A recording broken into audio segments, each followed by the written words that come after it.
예수님의 이름으로 기도드렸습니다. 아멘. 오늘 우리에게 주시는 하나님의 말씀은 디모데전서 6장 1절에서 10절까지의 자기 상전들을 범사에 마땅히 공경할 자로 알지니 이는 하나님의 이름과 교훈으로 비방을 받지 않게 하려 함이라.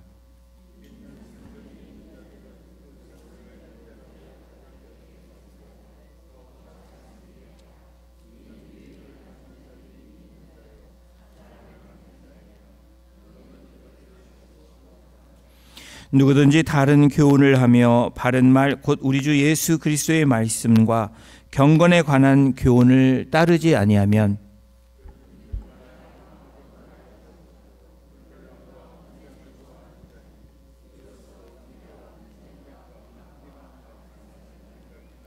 마음이 부패하여지고 진리를 잃어버려 경건을 이익의 방도로 생각하는 자들의 다툼이 일어나느니라.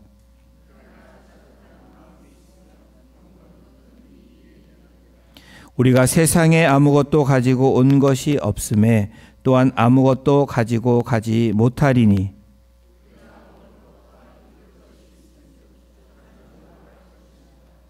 부하려 하는 자들은 시험과 올무와 여러 가지 어리석고 해로운 욕심에 떨어지나니 곧 사람으로 파멸과 멸망에 빠지게 하는 것이라. 돈을 사랑함이 일만 악의 뿌리가 되나니 이것을 탐내는 자들은 미혹을 받아 믿음에서 떠나 많은 근심으로 자기를 찔렀도다. 아멘.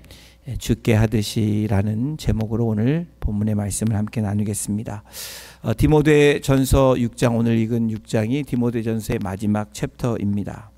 전반부 1장에서 3장까지는 이 사도 바울이 디모데에게 하나님의 사역을 하는 이 일꾼, 이 사역자는 어떻게 해야 되는가에 대한 이야기를 했다면 4장부터 6장인 이 후반부에는 사역의 현장에서 어떤 사람들이 있고 서로를 어떻게 대해야 되는가, 그것에 중점을 두고 있습니다.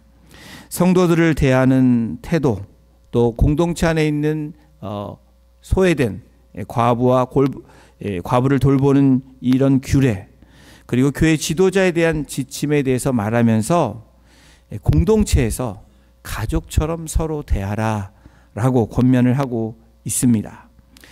서로를 배려하며 따뜻하게 그리고 살갑게 대하라는 의미입니다. 가족처럼. 그런데 교회에서 가족처럼 대하라고 하면 편하고 편한 마음으로 대하는 것이 당연한 겁니다. 그렇다고 편해서 함부로 대하라는 의미는 아닙니다. 그리고 오늘 6장에서 바울은 그 당시에 사회의 중요한 부분을 차지했던 이 노예와 상전, 이 종들과 상전들의 관계에 대해서 언급하면서 시작을 합니다. 주인을 섬기는 이 종들이 불신자 주인이던 그리고 믿는 신자 주인에 대해서 어떻게 돼야 되는지 그런 바람직한 권면을 하고 있는데, 사실 이 오늘날 이 말씀을 적용하면 오늘날엔 노예가 없습니다. 그렇죠. 노예가 있는 것도 문제이죠. 그런데 오늘날 이 말씀은 주인이 아닌 종업원, 혹시 일하는 인플로이다 생각하면 종의 모습이 일하는 일꾼으로 생각하고, 또 이 CEO, 그 상사나 주인이 있다면 그것을 주인으로 생각하면 좀 더 우리가 적용하기 쉬울 것입니다. 오늘 본문을 통해서 공동체에서 중요한 세 가지 권면을 우리가 함께 찾아볼 것인데, 어떤 모습이 공동체 안에서 바람직한 것인지, 이 공동체라는 것은 사회 공동체도 있고요, 우리 가정 공동체도 있고 교회 생활을 하는 우리 믿음의 공동체가 다 포함이 됩니다. 이 공동체에서 중요한 원리, 첫 번째가 오늘 본문을 통해서 무엇을 얘기하냐면 존중하라는 겁니다. 이 시대가 존중이 많이 사라진 시대입니다. 그렇죠? 이 디모데전서 6장 1절에 이렇게 말씀합니다. 다시 한번 이 말씀을 함께 합독하겠습니다. 시작.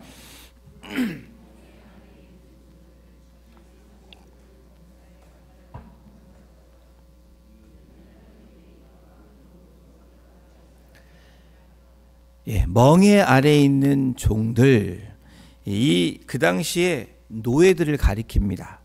기원전 1세기 말에는 이 로마 제국의 거의 30에서 40%가 노예였다라는 그런 역사학자들의 의견이 있습니다. 또 특히 수도 로마시에는 인구의 3분의 1 이상이 노예였을 것이다 라고 추측을 하고 있습니다. 이러한 사회적 배경 속에서 교회의 구성원도 예외는 아니었습니다.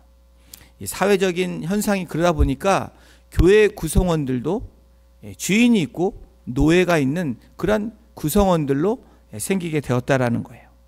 이러한 사회 현상 속에서 신약 성경은 신분과 상관없이 노예든 주인이든 자유인이든 매여 있는 사람이든 공동체 안에서 함께 예배하고 교제해야 된다라고 가르치고 있습니다. 갈라디아서 3장 28절에도 보면 유대인이나 헬라인이나 종이나 자유인이나 뭐라고 얘기하냐면 하나이다 라고 성경은 그렇게 기록하고 있습니다. 이러한 영적 평등은 노예들에게는 사실 큰 희망입니다. 그러나 주인들에게는 불편한 그런 이야기가 아닐 수 없습니다.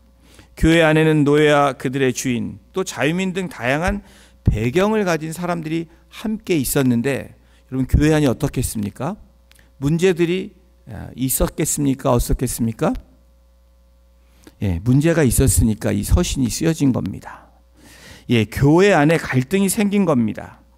노예가 교회에서 자신의 주인을 형제나 자매로 부르게 되었는데, 이는 가정이나 그 당시 사회에서 주인의 권위에 도전하는 행위로 비춰질 수 있는 그러한 모습입니다. 이러한 긴장 관계는 필연적으로 교회 안에 갈등의 불씨가 늘 내재해 있는 것을 알게 됩니다.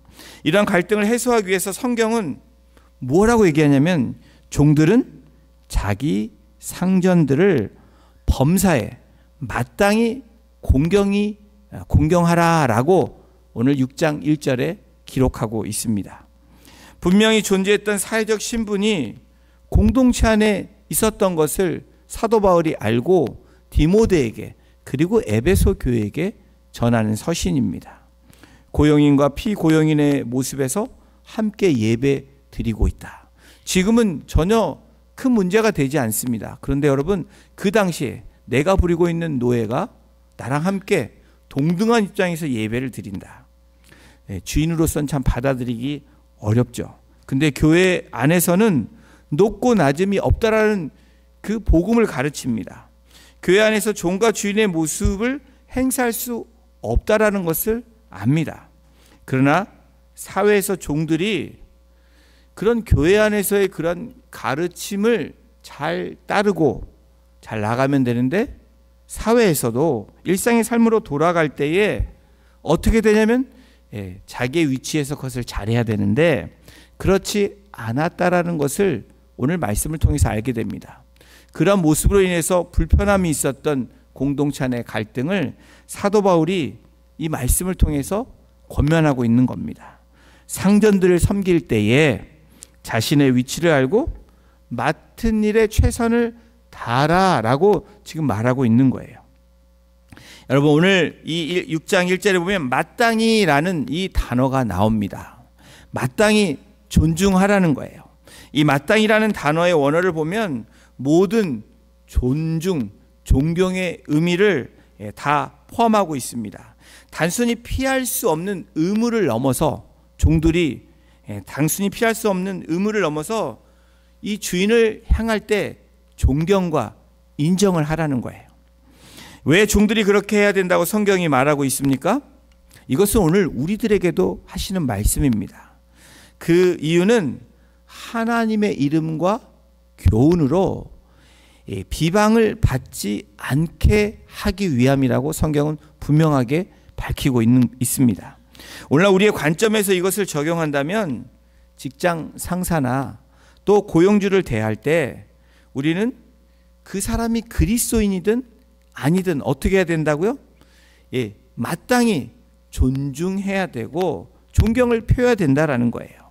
그것이 그 이유가 무엇이냐면 교회가 또 하나님의 이 말씀이 또 하나님의 사람인 그리스도인이 비방을 받지 않게 하기 위함이다 라고 말하고 있는 겁니다.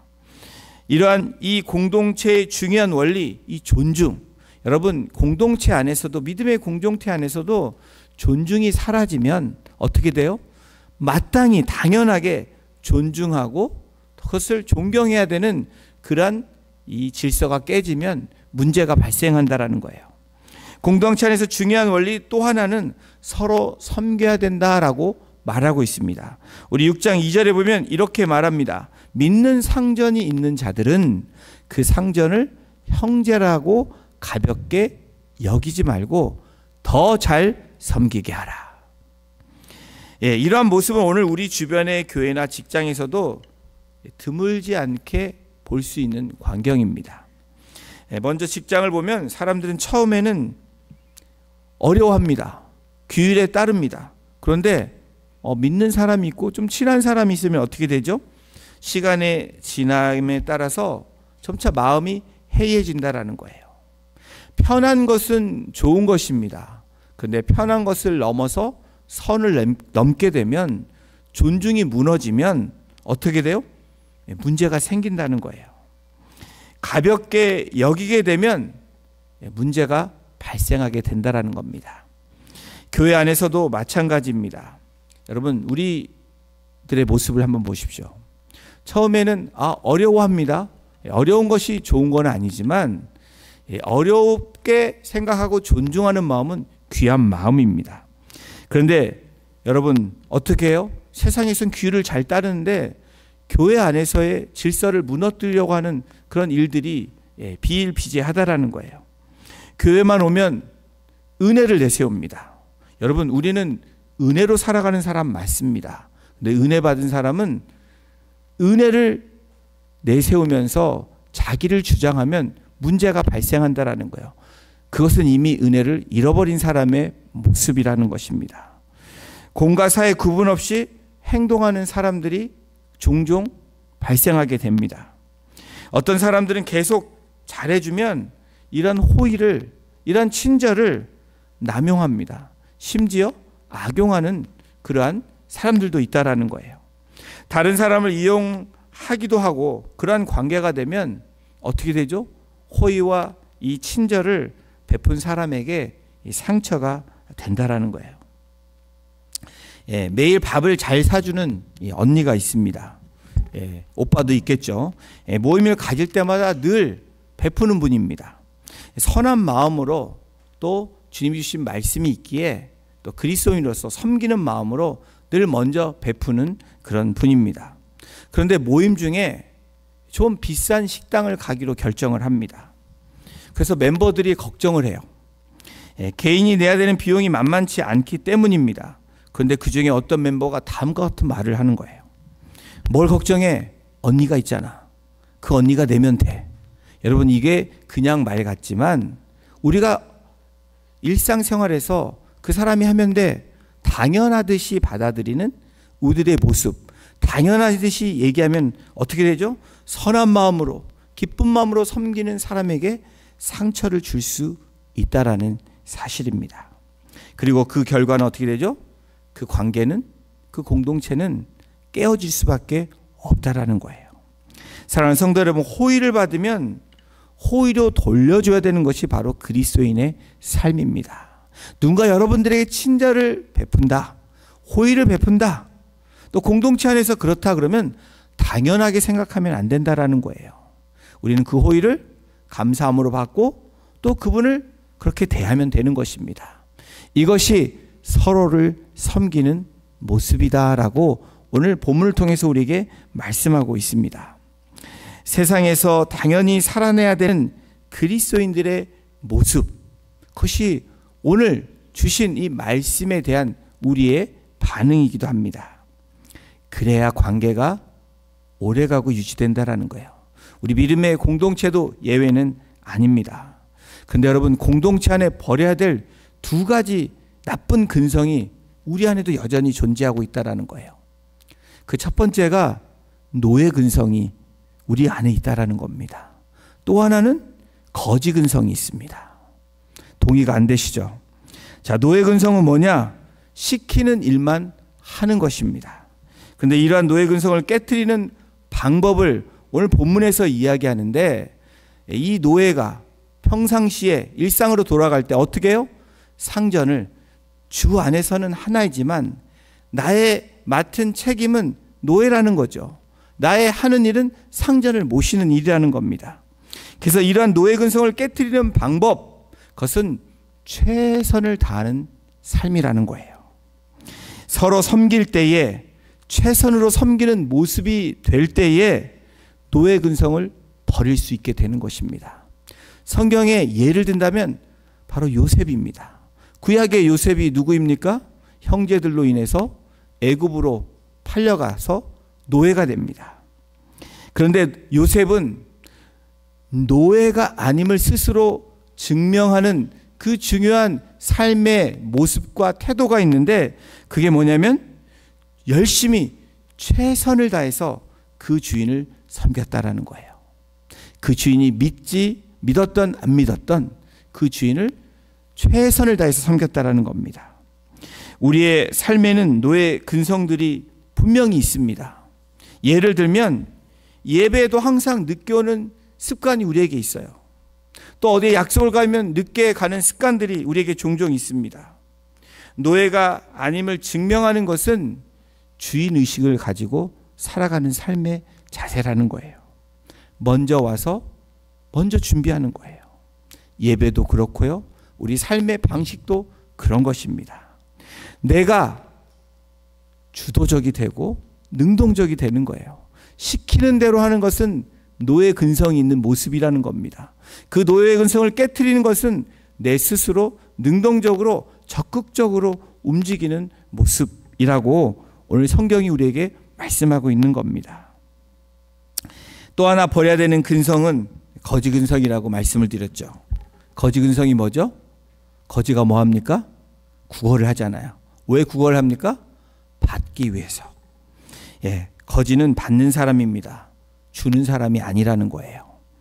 남에게 구걸하는 사람을 말합니다. 여러분, 거지가 구걸해서 나누어 줍니까? 네, 어떤 거지는 나눠 준다고 해요. 그런데 그러면 그 사람은 거지가 아니에요. 거지는 달라고 하는 사람이 거지라는 거예요. 그러한 근성이 있다면 그것은 하나님이 기뻐하시는 모습이 아니라는 거예요. 하나님께서 우리에게 은혜를 주셨습니다. 아멘이세요? 우리에게 사랑을 주셨어요. 근데 그것을 어떻게 해요? 받기만 하고 나누지 않으면 거지 근성으로 살아가는 모습이라는 거예요. 노예 근성은 최선을 다하지 않으므로 낙오가 될 수 있지만, 거지 근성은 그냥 받고 끝나는 인생으로 살아가게 된다라는 겁니다. 그리스도인은 노예 근성이 있다는 소리를 들으면 안 되고요. 거지 근성이 있다고 들으면 안 된다라는 거예요. 거저 받았으니 거저 줘라. 여러분, 나 열심히 나는 일했는데 이건 거저 받은 게 아니야. 내가 노력한 거야. 여러분, 그것은 은혜 받은 사람들의 모습이 아니죠. 하나님께서 인도해 주심으로 나에게 주신 거 은혜잖아요. 우리의 모든 것들이 은혜로 되어졌다라고 우리가 고백하지 않습니까? 그런데 그것을 나의 것으로 생각하면 그것은 뭡니까? 받았는데 흘려보내지 않는 거지 근성으로 산다라는 겁니다. 이런 모습을 깨트려야 된다라고 사도 바울이 이 종들을 향해서, 그리고 교회의 공동체를 향해서, 에베소 교인들을 향해서 말씀하고 있는 거예요. 근데 2000년 전의 말씀이 오늘 우리들에게 어떤 말씀이냐? 여러분, 이 말씀을 여러분들은 어떻게 받으시겠습니까? 그 깨트림은 어떻게 된다고요? 서로 존중하는 것이라고 말합니다. 그것을 깨트리는 것은 서로 섬겨야 된다라는 거예요. 거지 근성으로 살아가는 게 아니라, 노예 근성으로 살아가는 게 아니라, 그것을 깨트림으로 서로 존중하고 서로 섬겨야 된다라고 말씀하는 겁니다. 공동체에서 중요한 원리를 또 이야기하고 있는데, 존중하라, 서로 섬기라 라고 얘기하면서 세 번째, 경건을 따르라 라고 이야기합니다. 굉장히 중요한 말씀입니다.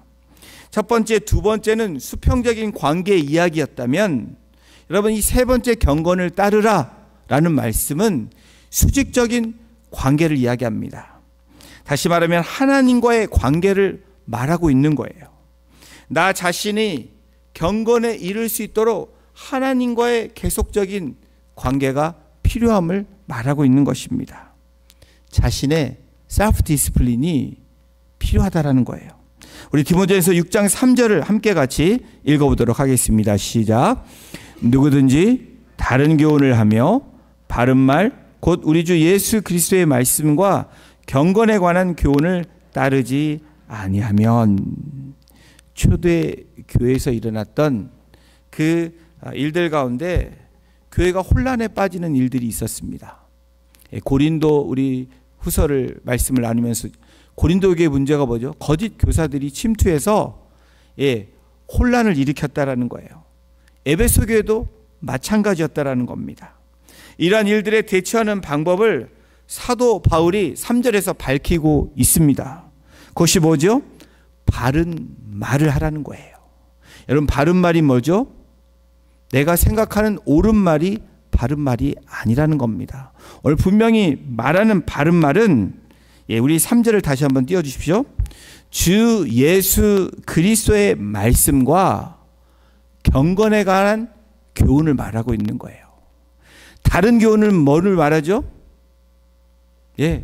말씀이 아닌 다른 것들을 말하는 겁니다. 바른 말, 곧 우리 주 예수 그리스도의 말씀, 그리고 경건에 관한 교훈은 이것을 말하고 있는 겁니다. 디모데 서신에서 가장 중요하며 강조된 단어가 있다면 제가 한번 지난번에 말씀드린 것 같아요. 경건이라는 단어입니다. 이 경건은 어떤 의미냐? 단순히 종교적인 행위나 엄숙한 태도를 말하는 것이 아닙니다. 겉으로 드러나는 모습은 그거지만 안에 이 경건의 본질은 뭐냐면 쉽게 말해서 하나님의 성품을 닮아가는 모습이 경건이에요. 또 더 쉽게 얘기하면 예수로, 오늘 우리 찬양했죠. 충만 찬양했는데 예수로 가득 채우는 것이 경건입니다. 예수님으로 가득 채우는 이 방법, 그건 뭘까요? 오늘 3절에 얘기하죠. 말씀으로 채우는 것입니다.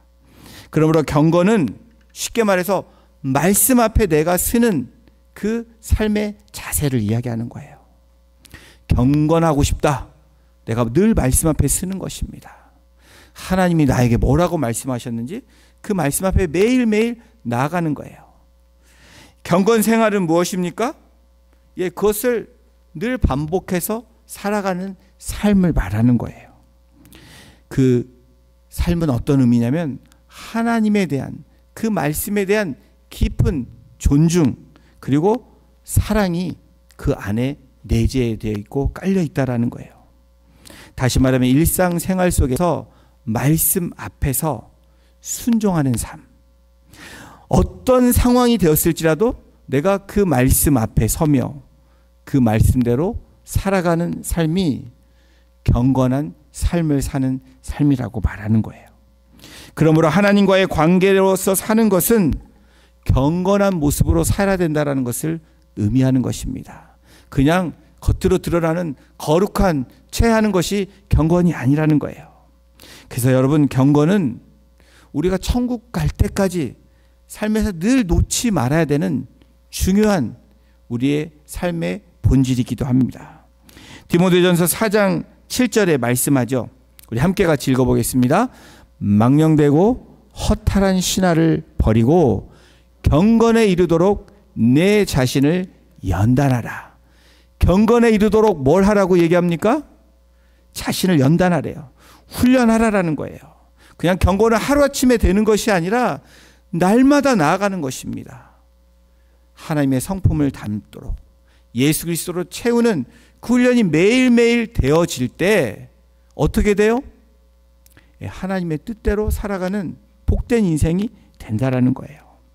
4장 7절 허탄한 신화를 버리고, 이 허탄한 신화는 복음의 본질에서 벗어난 삶을 말하는 겁니다.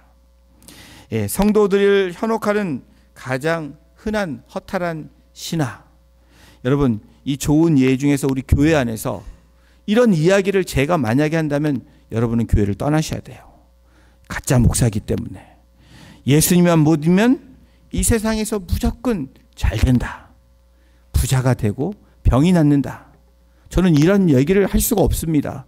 왜? 그리스도의 삶은 여러분, 예수 믿으면 가난한 사람은 그러면 예수 믿는 사람이 아닙니까? 그렇지 않죠. 부유한 사람도 있고 가난한 사람도 있습니다. 건강한 사람도 있고 아픈 사람도 있다라는 거예요. 여러분, 신앙 생활을 개인의 욕망 성취를 위한 도구나 공식처럼 생각하며 말씀을 선포하거나 그것을 이끌어가는 교회의 모습이라면 그 교회는 가짜라는 거예요. 그 목사는 가짜가 된다라는 겁니다. 또한 교회 밖 세상에서 가장 강력하게 작동하는 이 신화는 어떤 것이냐? 세상은 뭘 얘기해요? 너 자신을 위해 살아라 라고 얘기합니다. 여러분, 성경은 뭐라고 가르쳐요? 내 자신을 위해서 살라고 얘기하지 않습니다. 주를 위해서 살라라고 얘기하죠. 그것이 성경이 말하는 거예요. 내 세상은 반대되는 말을 합니다. 또 내 안의 욕망을 최대로 실현하는 것이 인생의 목적이다 라고 얘기해요. 근데 성경은 뭐랍니까? 하나님의 의와 뜻을 위해서 살라라고 말씀하고 있어요. 행복은 내가 얼마나 많은 것을 소유하냐에 달려있다라고 세상은 말합니다. 그러나 성경은 뭐라고 말해요?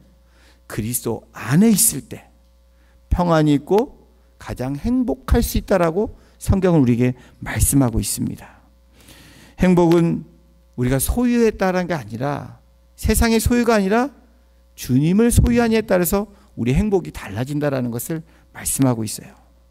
사랑하시는 성도 여러분, 디모데전서 6장 5절에 뭐라고 오늘 이 본문에서 말합니까?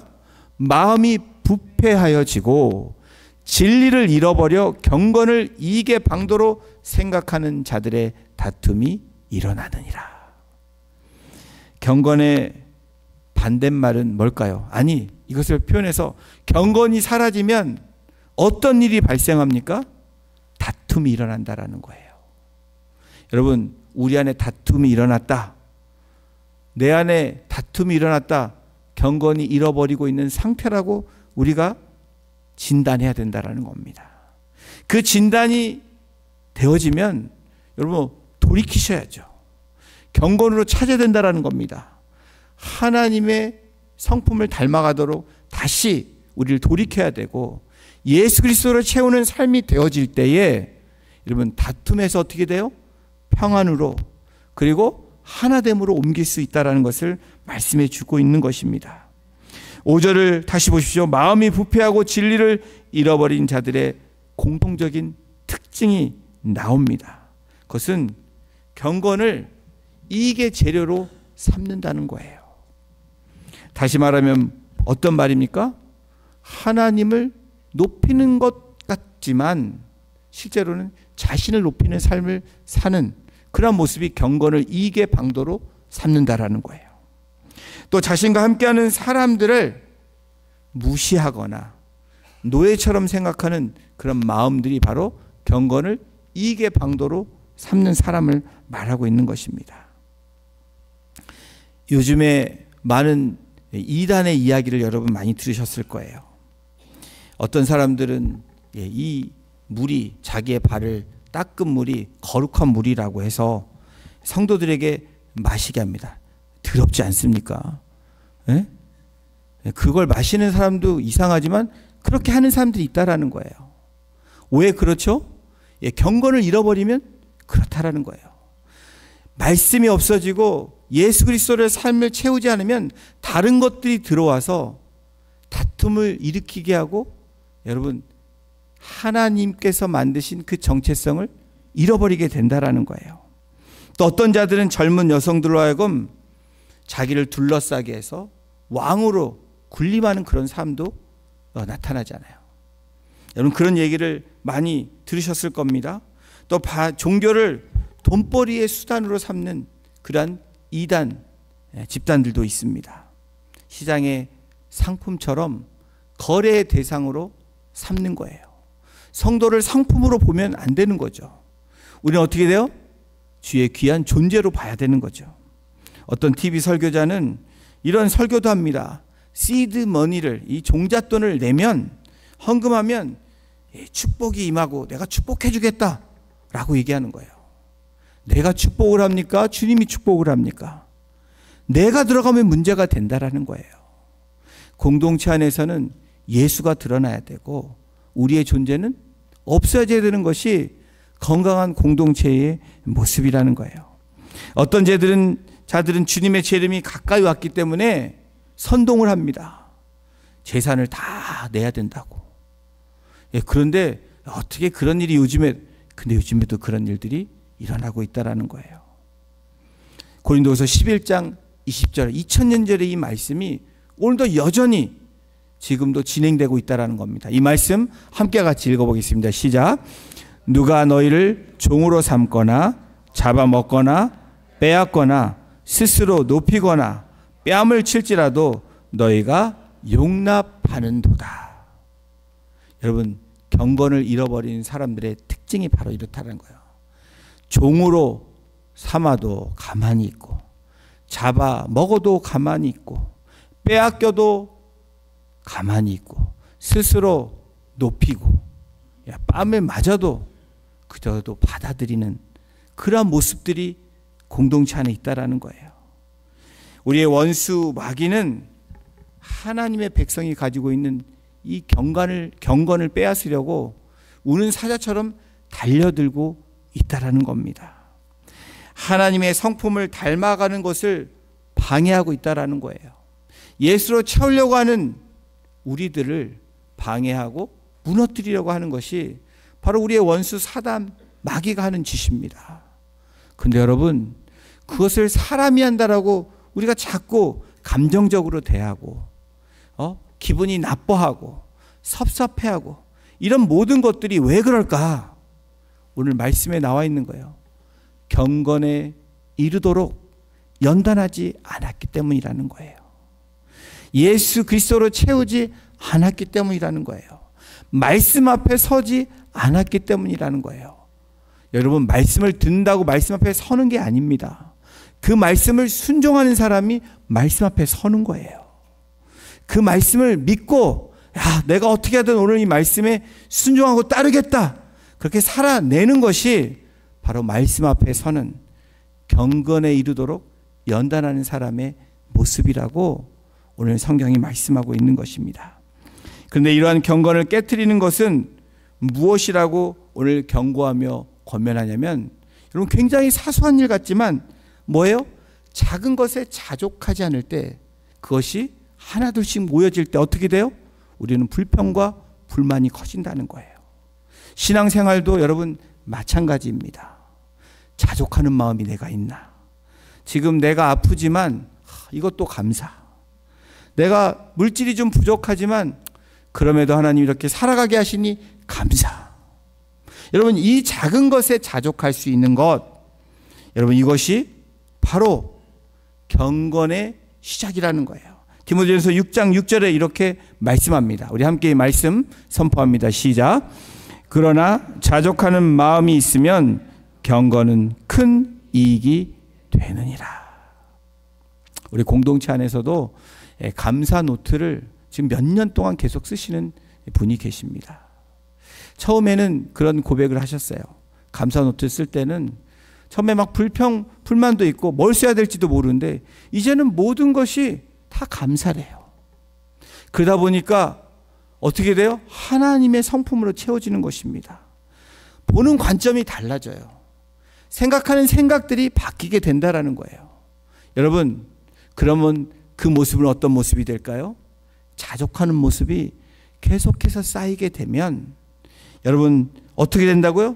경건은 우리에게 큰 이익이 되느니라. 풍족하지 않아도 필요한 것만 있으면 여러분 그것이 자족하는 거예요. 여러분에게 풍족하지 않아도 필요한 것이 있으세요? 없으세요?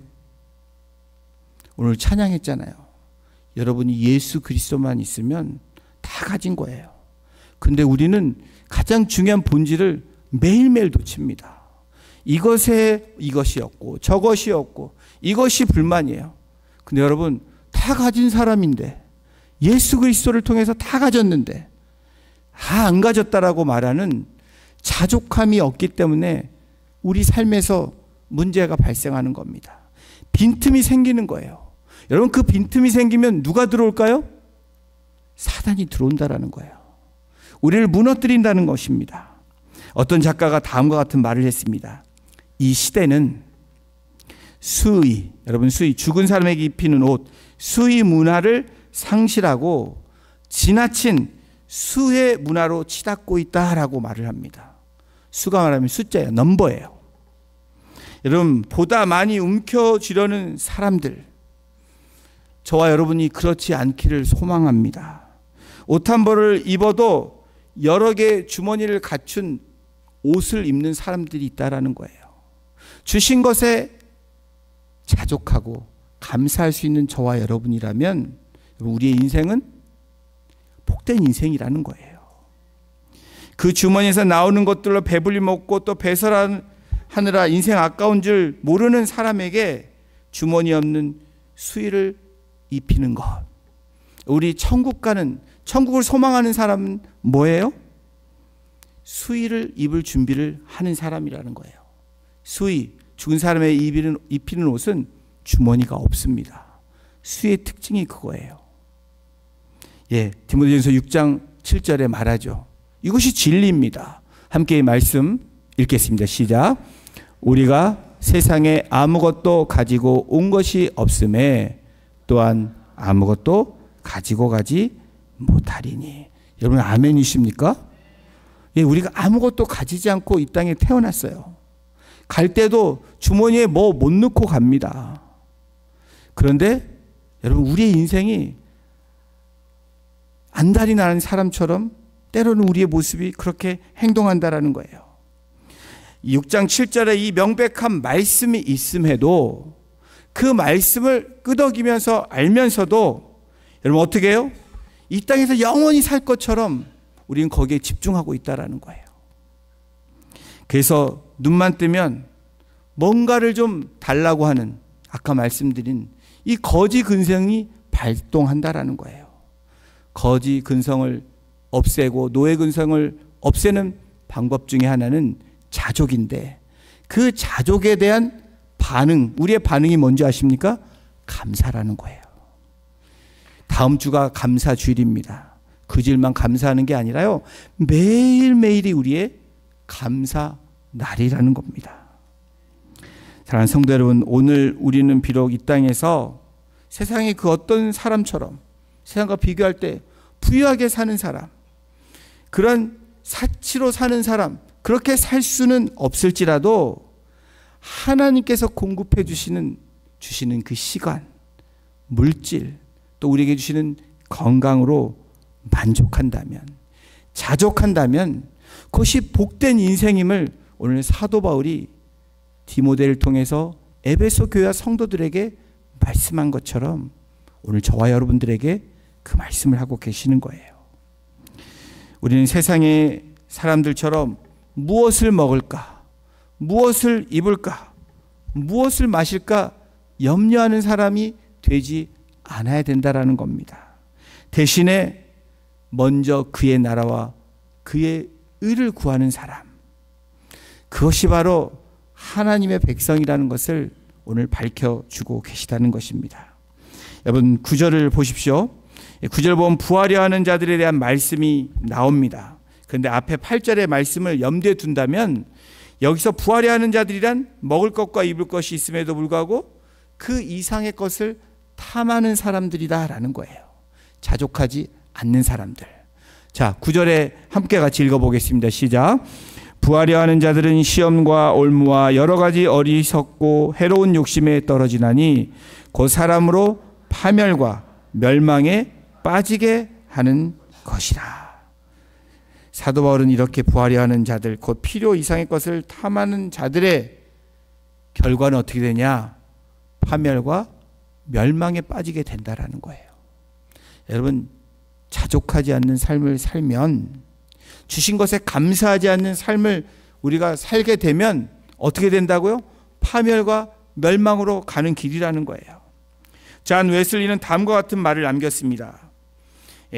최대한 벌고 gain all you can, 최대한 저축하고 save all you can, 최대한 주라 give all you can, 이런 명언을 남겼습니다. 여러분 삶은 어떠세요? 최대한 버십니까? 최대한 저축하셨습니까? 거기까지 하신 분들이 있으실 거예요. 잘하셨습니다. 근데 남은 인생은 어떻게 돼요? 최대한 줄 수 있는 인생이 되십시오. 여러분 물질만을 얘기하는 게 아니에요.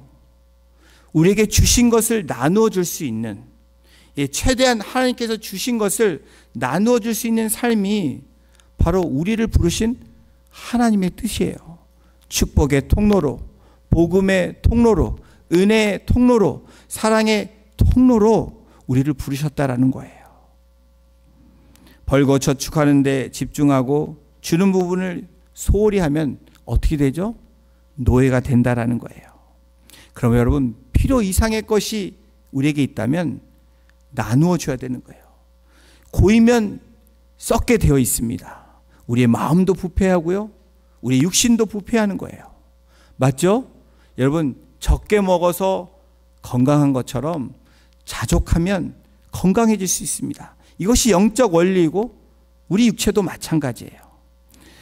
여러분 그러므로 필요 이상의 것들을 얻기 위해 무리한 욕심을 우리가 가지고 있다면 오늘 그것을 주님 앞에 내려놓는 저와 여러분이 되시기를 주님의 이름으로 부탁을 드립니다. 그리고 항상 주신 것에 감사하면서 있는 것에 여러분 더 풍성하게 나눌 수 있는 저와 여러분, 우리 공동체가 되기를 다시 한번 주님의 이름으로 축원합니다. 그러면서 오늘 본문 마지막 10절에 물질에 관해서 다시 한번 말씀합니다. 여러분 2000년 전이나 그리고 이 세상이 창조한 이래로 이 물질에 대한 문제가 우리 인간에게는 계속해서 반복되었던 문제였기 때문에 오늘 이 10절에도 사도 바울이 또 고린도 교회와 에베소 교회, 이 초대교회에 일어났던 문제들을 지금 이야기하고 있습니다. 자, 6장 10절 함께 같이 이 말씀도 읽겠습니다. 시작. 돈을 사랑함이 일만하게 뿌리가 되다니 이것을 탐내는 자들은 미혹을 받아 믿음에서 떠나 많은 근심으로써 자기를 찔렀도다. 아멘이십니까? 돈이 악입니까? 아닙니까? 돈은 악이 아니에요. 그러나 악은 뭡니까? 돈을 사랑하면 악이 된다라는 거예요.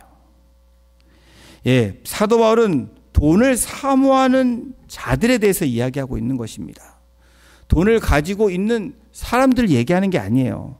이런 물질을 가진 것에 대해서 여러분을 비판하고 그리고 그것이 잘못됐다라고 얘기하면 그렇게 오해하시면 안 된다라는 거예요. 돈을 사랑함이 모든 악의 뿌리다라고 얘기하는 거예요. 근데 여러분이 돈이라는 단어를 보면 테크네라는 헬라어예요. 이 단어가 뭐 중요한 게 아닙니다. 근데 이 단어의 뜻을 보면, 이 원어를 보면 테크네, 많이 들어보신 말이죠. 영어 테크닉, 그렇죠? 이 기술, 수단이 바로 돈의 원어입니다. 다시 말하면 이 돈은 하나님이 주신 기술, 기능과 같은 거예요. 그걸 선하게 사용하면 하나님께 영광이 되지만 그것을 악하게 사용하면 어떻게 돼요? 망하게 될 수 있다는 것을 분명하게 지금 밝히고 있는 것입니다. 예수님의 달란트 비유를 우리들이 잘 압니다. 3명이 나오죠. 주인이 타국으로 떠날 때에 종들을 불러서 1달란트, 2달란트, 5달란트를 주었다. 너무나 많이 들었던 이야기이기 때문에 잘 아실 거예요. 여러분 근데 결론적으로 어떤 결과가 나타납니까? 주인이 돌아왔을 때 셈을 하죠. 그럴 때 1달란트 가진 자와 2달란트, 5달란트 가진 자의 분명한 결과를 그리고 말씀해 주십니다. 결론적으로 땅에 묻어둔 사람과 그렇지 않은 사람으로 구분했다라는 것이 달란트 비유의 결과이죠.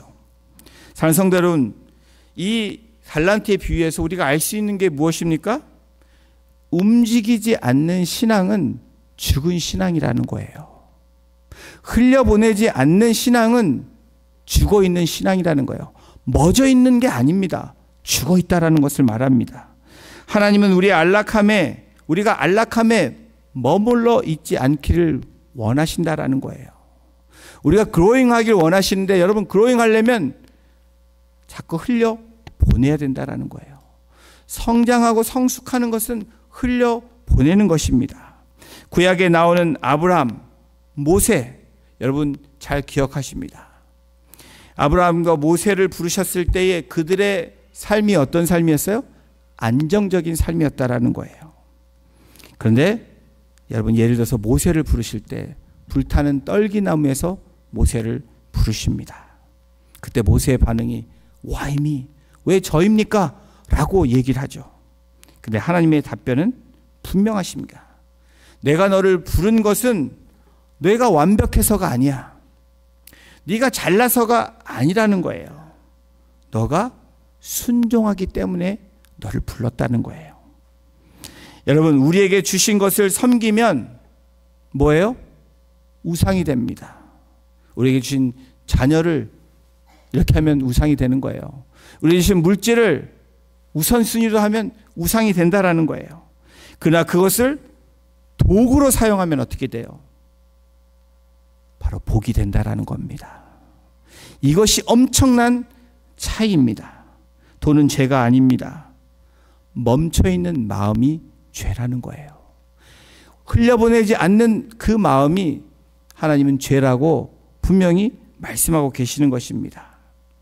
하나님은 저와 여러분이 가지고 있는 것을 믿음으로, 순종함으로 움직이기를 원하십니다. 경건한 삶은 믿음으로 움직이는 삶을 말하는 거예요.